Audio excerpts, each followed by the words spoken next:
اعوذ باللہ من الشیطان الرجیم بسم اللہ الرحمن الرحیم اما بعد فقد قال رسول اللہ صلی اللہ علیہ وآلہ وسلم من اذن محتسبا یرید بذلک وجہ اللہ۔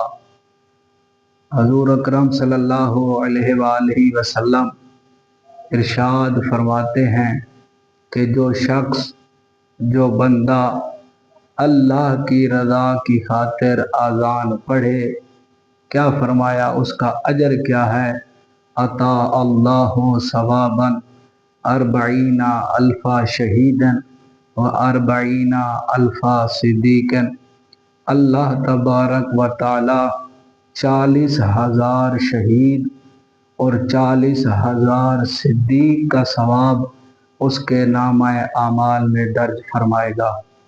عزیزان محترم، یہ 40,000 شہید اور 40,000 صدیق کون سے ہیں؟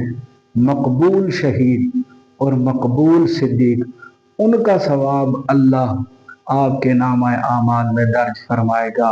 پھر فرمایا وَيَدْخُلُ فِي شَفَاعَتِهِ 40 مُسِيحٍ من امتی الی الجنہ۔ حضور اکرم صلی اللہ علیہ وسلم نے فرمایا کہ بروز محشر اللہ مؤذن کو کھڑا کرے گا اور کہے گا کہ جو تو دنیا میں اذان پڑھتا رہا ہے میری خوشنودی کی خاطر، تو میں اس کا اجر تمہیں یہ دیتا ہوں کہ حضور اکرم صلی اللہ علیہ وآلہ وسلم کی امت میں سے 40,000 لوگوں کی شفاعت تم کرو، میں انہیں جنت میں داخل کروں گا۔ عزیزان محترم، یہ مؤذن کو قوت اور صلاحیت کس چیز کی وجہ سے ملی؟ اذان دینے کی وجہ سے ملی، اور اللہ نے فضیلت یہ بخشی کہ مؤذن کو وہ کہ 40,000 لوگوں کی شفاعت کرے گا اور خدا انہیں جنت عطا کرے گا۔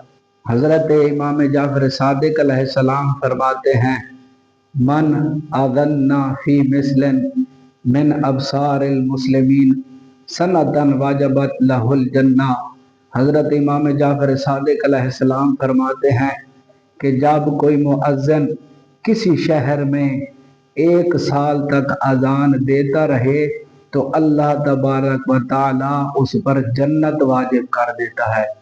عزیزان محترم، یہ مرتبہ اور فضیلت ہمیں یہ سمجھنی چاہیے، اور حضرت امیر المومنین علیہ السلام فرماتے ہیں کہ بروز محشر جب مؤذن آئے گا یا مؤذن جتنے بھی لوگ ہوں گے وہ آئیں گے، ان کی گردنیں لمبی ہوں گی، ان کا سر فخر سے اونچا ہوگا۔